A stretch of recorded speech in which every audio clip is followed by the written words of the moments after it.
नमस्कार दोस्तों, आज देखते हैं भारत के इतिहास की एक ऐसी लड़ाई जिसने भारत का इतिहास ही बदल डाला। जो न होती तो भारत में मुगल डायनेस्टी इस्टेब्लिश न हो पाती। एक ऐसी लड़ाई जो महज 12 से 25 हज़ार और 1 लाख की सेना के बीच लड़ी गई।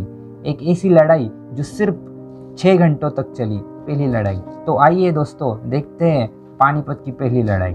डेट 21 अप्रैल 1526 को बाबर और इब्राहिम लोदी के बीच पानीपत की पहली लड़ाई लड़ी गई। हिंदुस्तान पुराने वक्त से ही दुनिया के लिए सोने की चिड़िया रहा है। अनेक हमलावर आते, भारत को लूटते और चले जाते। देखना भी जरूरी है कि बाबर कौन था, कहां से आया और क्या उसका इरादा था। बाबर का पूरा नाम जहीरुद्दीन मोहम्मद बाबर है।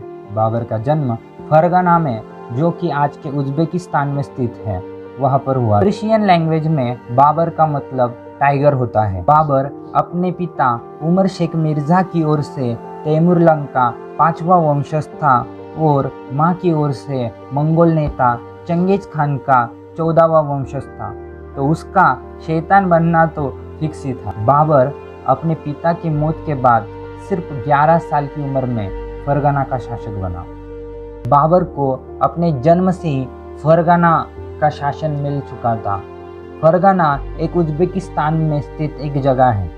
मंगोल को पर्शियन लैंग्वेज में मुगल कहा जाता है। बाबर ने अपना राज्याभिषेक अपनी दादी एहसान दौलत बेगम के संयोग से करवाया। 1504 में बाबर ने काबुल जीत। कभी भी किसी शासक को राज्य चलाने के लिए एक बड़े से किले की जरूरत पड़ी। 1504 में बाबर ने काबुल जीता, लेकिन वो फिर से समरकंद को हार गया। ईयर 1519 बाबर बाजर और भेरा पर हमला बोल देता है। भेरा के किले पर पहली बार तोपों का उपयोग किया गया था। बाबर का वो पहला अभियान था जिसमें बाबर ने तोपों का उपयोग किया हो।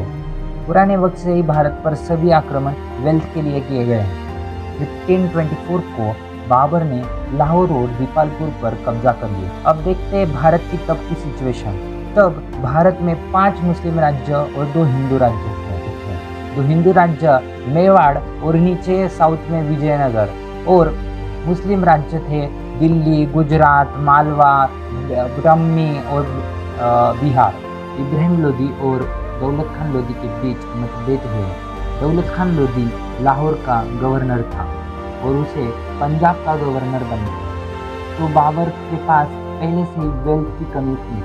1 अप्रैल 1526 को बाबर पानीपत के मैदान पर आ पहुंचा। दिल्ली से करीब 40 किलोमीटर दूर पानीपत एक शहर है।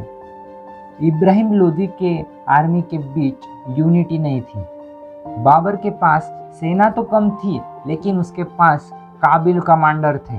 बाबर के पास उस्ताद अली और मुस्तफ़ा जैसे तोफ निशानबाज थे। बाबर और इब्राहिम लोदी की सेना कई दिनों तक आमने सामने खड़ी हुई थी। एक तरफ बाबर की 12 से 25 हज़ार की सेना और इब्राहिम लोदी की 1 लाख की सेना, और उसमें हाथी घोड़े। बाबर के पास हाथी नहीं थे। बाबर आया तो था, लेकिन वो वापस जा भी नहीं सकता था। बाबर ने 7 किलोमीटर और 25 फीट नीचे एक बड़ा सा ट्रेंच बना के रख दिया। उसके आगे आर्चर्स रखे थे। ट्रेंच के पीछे लाइन में ही 700 बैलगाड़ियाँ रखी थी। इब्राहिम लोदी के पास लीडर्स की भी बहुत कमी थी। 19 अप्रैल को बाबर ने इब्राहिम लोदी को भड़काने के लिए हमला करवाया, और तब बाबर की सेना असफल हुई। तब इब्राहिम लोदी के बीच में बहुत सारा कॉन्फिडेंस आ गया। उसे लगा कि वो बाबर को खदेड़ दे। बाबर हमेशा दुश्मन को करीब आने देता और फिर आक्रमण शुरू करता।